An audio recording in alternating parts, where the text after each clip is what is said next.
I'm fine, and you? I am also fine, thank you so much. Already we have finished the voice part of tense. Yes, sir.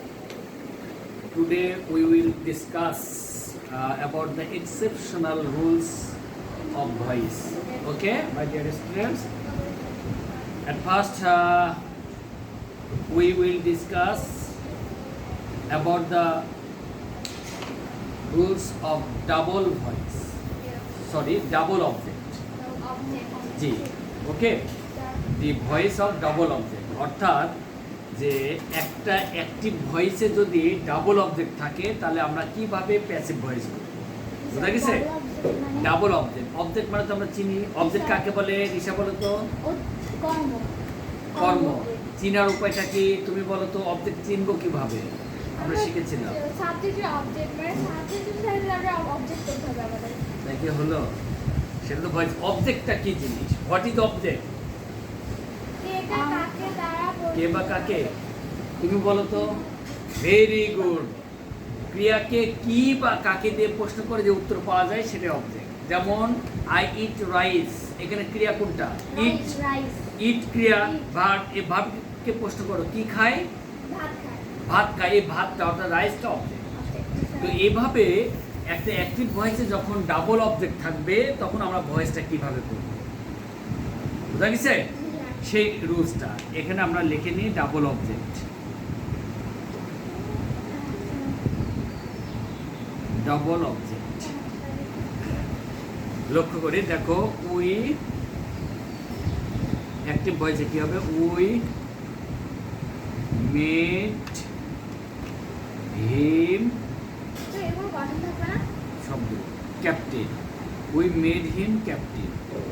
লক্ষ্য করো, we made him captain, আমরা তাকে captain নির্বাচন করলাম বা বানালাম, বুঝা গেছে? এখানে আমরা লক্ষ্য করি এখানে সাবজেক্ট কোনটা বলো তো সোনারা? উই। ভার্ব কোনটা? মেড। তাসিন স্টুডেন্টটা ধরো, মেডটা ভার্ব, তাই না? হিমটা কি বলো তো? অবজেক্ট। ক্যাপ্টেনটা? ক্যাপ্টেনটা অবজেক্ট। দেখো কেন অবজেক্ট, লক্ষ্য করো, খেয়াল করো। এখানে ভার্ব কি? মেড, বানালাম, তাই না? এই দেখো কাকে, কাকে বানালাম। কাকে বা কি দিয়ে প্রশ্ন করলে অবজেক্ট হয়। তাহলে আমরা কাকে বানালাম? তাকে। তার মানে ক্যাপ্টেনটা একটা অবজেক্ট। আচ্ছা সরি, ক্যাপ্টেনটা কি বানালাম? ক্যাপ্টেন বানালাম। কি দিয়ে প্রশ্ন করা হচ্ছে, এই জন্য ক্যাপ্টেনটা একটা অবজেক্ট। আবার এখানে দেখো কাকে বানালাম? কাকে বানালাম, তাই না? হিমকে বানালাম, এই জন্য হিমটা একটা অবজেক্ট, বুঝা গেছে? তাহলে ডাবল অবজেক্ট হলো কিনা? তো অ্যাক্টিভ ভয়েসে যদি এমন ডাবল অবজেক্ট হয় তাহলে প্যাসিভ করার সময় আমরা মানে ডাবল অবজেক্ট মানে লাস্টে দুইটাই হচ্ছে অবজেক্ট। হ্যাঁ, ঠিক আছে। তাহলে আমরা প্যাসিভ করার সময় যে কোনো একটা অবজেক্টকে সাবজেক্ট ধরে করতে পারি। হ্যাঁ, তবে হিমটাই ব্যক্তিবাচক যেটা থাকবে সেটাকে ধরলে বেশি বোঝা সহজ হয়। তাহলে দেখো হির সাবজেক্টটা কি হয়? Very good, him. হিমের সাবজেক্ট হি হয়, কি হয়? হি হয়। এবার লক্ষ্য করো তো এটা কোন টেন্স? কোন টেন্স? Past tense. অবশ্যই পাস্ট টেন্স নেবে। তাহলে এর সাবজেক্টের ভার্ব কি হবে? ওয়াচ। কি হবে? ওয়াচ। তাহলে হি ওয়াচ, হি ওয়াচ। তারপরে কেন টেন্সের মধ্যে আমরা ভয়েস কি করে আসলাম? আই এট রাইস, তাহলে rice was eaten by me হয়, মানে পাস্ট ইনডিফিনিট হলে সাবজেক্টের ভার্বটা ওয়াজ হয় না। তাহলে হি ওয়াজ। এরপর আমরা কি করব? ভি করব। এখানে ভার্ব কোনটা? মেড। মেকের past form made, past participle ফর্মও মেড। তাহলে হি ওয়াজ মেড। এইবার যেহেতু হ্যাঁ পাস্ট, না এখানে পাস্ট পার্টিসিপল হলে যদি পাস্ট পারফেক্ট টেন্স করো তাহলে তো এখানে হেড আসতো। আচ্ছা, ওই তো কথা মনে রাখতে হবে। তাহলে হি ওয়াজ মেড। এইবার মনে করো এই অবজেক্টকে আমরা তুলে নেব। He was made captain, he was made captain, ঠিক আছে? এরপরে আমরা কি করব, preposition by. Preposition By by, he was made captain by. me. Us. Us. আমরা এটা বুঝলাম কিনা বলো তো? Yes, sir. হ্যাঁ, Yes, sir. Sure? Yes, sir. ওকে, আচ্ছা। তারপরে দেখো আরেকটা যদি আমরা বলি, দেখো অ্যাক্টিভ ভয়েসে এই নিয়মে যদি আমরা বলি তে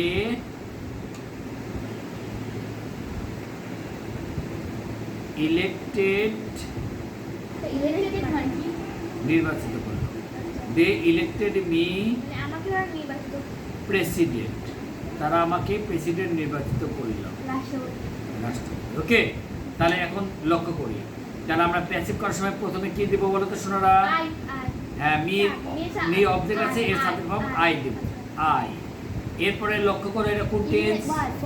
ওয়াজ। এসে পাস্ট ইনডিফিনিট, তাহলে ওয়াজ হবে, আই ওয়াজ।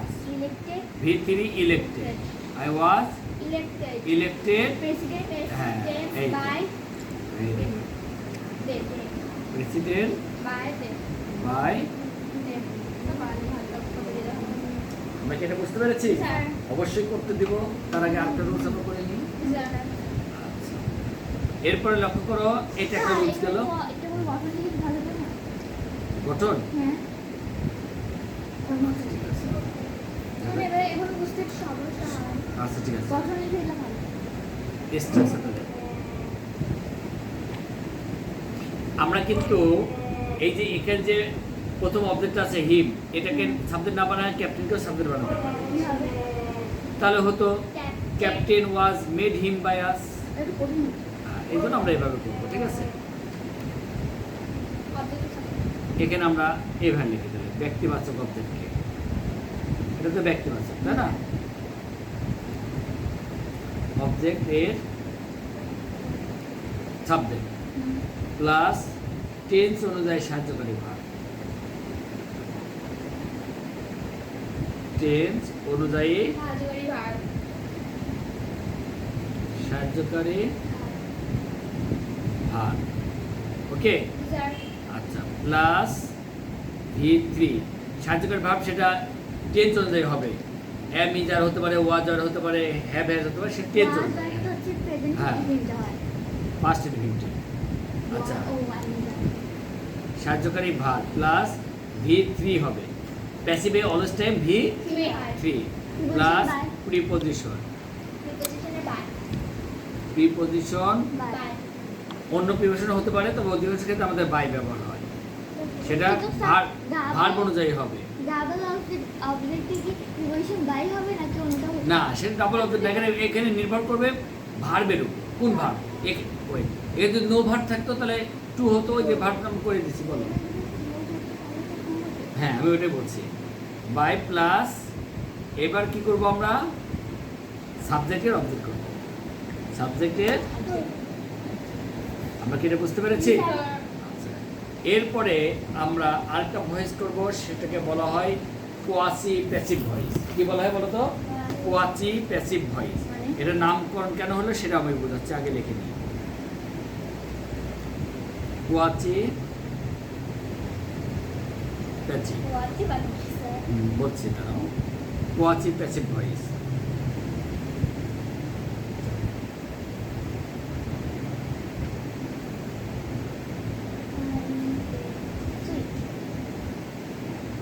আচ্ছা, অ্যাক্টিভ। এটা এর নামকরণ কেন হলো জানো? কোয়াসি প্যাসিভ নামকরণ এই জন্য হলো, দেখো হানি টেস্ট সুইট, মানে কি? মধুর স্বাদ মিষ্টি।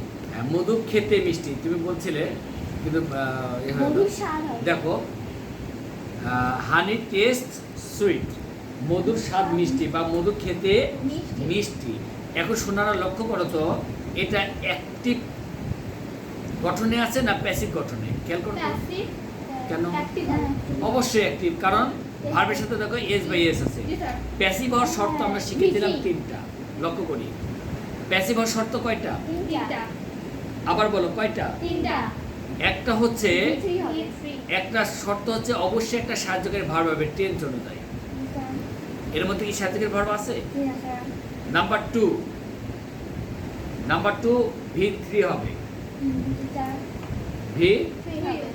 V3 হবে। এর মধ্যে কি V3 আছে? আচ্ছা, তারপরে আমরা বলেছি অবশ্যই একটা প্রিপজিশন থাকবে। এর মধ্যে কি আছে? না স্যার দেখো 3টা কন্ডিশনের একটাও নেই, সুতরাং এটা প্যাসিভ হবে না, এটা active। অ্যাক্টিভ হবে তাহলে লক্ষ্য করো, আমরা গঠনগত দিক থেকে দেখলাম এটা অ্যাক্টিভ ভয়েস, স্যার বাট এটার অর্থ কিন্তু প্যাসিভ। কেন? বলছে মধু খেতে মিষ্টি। মধু মিষ্টি কখন লাগবে? যখন আমরা খাবো ইয়েস, যখন কেউ খেয়েছে বা খাবে, কারোর দ্বারা খাওয়া হবে, তখনই তো সেটা মিষ্টি হবে। সেটা তো তাহলে তখন আমরা স্বাদটা বুঝতে পারবো, তাহলে না খেয়ে যদি বলি তাহলে তো আমরা বুঝতে পারবো না। তাহলে তো আমরা স্বাদ বুঝতে পারবো না। তার মানে মধু যখন কারোর দ্বারা খাওয়া হবে, দেখো কারো কর্তৃক বা দ্বারা খাওয়া হবে, তখনই মধু মিষ্টি কিনা আমরা বুঝতে পারবো। তার মানে গঠনগত দিক দিয়ে এটা অ্যাক্টিভ, বাট অর্থগত দিক দিয়ে এটা প্যাসিভ। খাওয়া না হলে তো এটা, কারো দ্বারা খাওয়া না হলে তো এটা স্বাদ আমরা বুঝবো না। স্যার তার মানে আগে কারো দ্বারা খাওয়া হতে হবে, তবে তো এটা প্যাসিভ হবে। তার মানে এটা গঠনগত দিক থেকে অ্যাক্টিভ, কিন্তু অর্থগত দিক থেকে এটা প্যাসিভ প্যাসিভ, যার কারণে একে বলা হয় কোয়াসি প্যাসিভ। বোঝা গেছে? এই ধরনের প্যাসিভ করার সময় আমরা কি করবো? দেখো, হানি টেস্ট সুইট, আমি আগে করে নিই, তারপর বোঝা দেবো।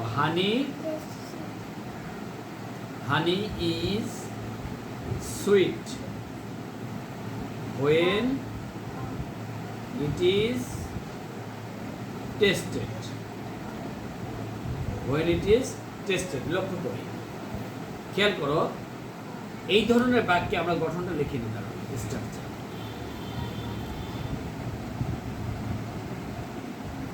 মধু যখন কখন নিতে হয় যখন বেবিটা খায়, মানুষটা খায়। জি, প্রথমে সাবজেক্টই হবে, প্লাস এই টেন্স অনুযায়ী সাহায্যকারী ভার্ব হবে।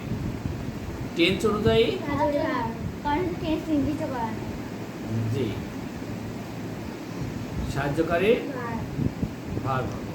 দেখো এখানে কেমনে, দেখো টেস্ট এটা প্রেজেন্ট ইনডিফিনিট, তাই সাহায্যকারী ভার্ব ইজ হলো, সাহায্যকারী ভার্ব হবে। ওকে, প্লাস এইবার যে অবজেক্ট, এই অবজেক্টটা আসবে। অবজেক্ট কি নির্দিষ্ট করে থাকে? হ্যাঁ, অবজেক্ট আসবে, ঠিক আছে। তারপরে প্লাস সূত্রের একটা হোয়েন আসবে। সূত্রে কি আসবে?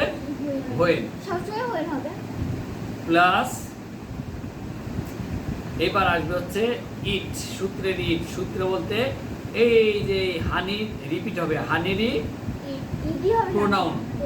জি জি, প্রোনাউন মানে প্রোনাউন আসবে, ওই সাবজেক্টের প্রোনাউন আসবে। হ্যাঁ, ইট এখানে ব্র্যাকেটে লিখে দিই pronoun.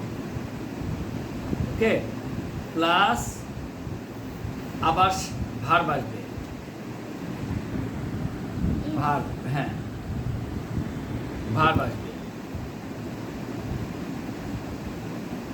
Plus V3, plus V3। আচ্ছা, লক্ষ্য করো, এটা একটু ব্যতিক্রম নিয়ম। হ্যাঁ, যে হানি টেস্ট সুইট, মধু খেতে মিষ্টি, এটাকে প্যাসিভ করবো কেমন?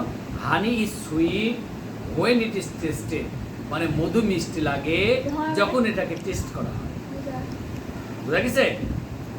তাহলে প্রথমে আমরা কি করব? সাবজেক্ট, তারপরে টেন্স অনুযায়ী সাহায্যকারী ভার্ব, তারপরে আমরা দেব ওই অবজেক্ট। এদিকে সুইট ছিল, সুইট হবে। হ্যাঁ, অবজেক্ট, তারপরে সূত্রের হোয়েন, তারপরে ইট দিব। ইট মানে এই যে এখানে যে সাবজেক্টে থাকবে এর প্রোনাউন ফর্ম, তারপরে আবার ভার্ব, তারপরে V3। পরিষ্কার? আচ্ছা, এই আমাদের আজকে দুটা ব্যতিক্রম নিয়ম শিখালাম। এখন আমরা এটা প্র্যাকটিস করব।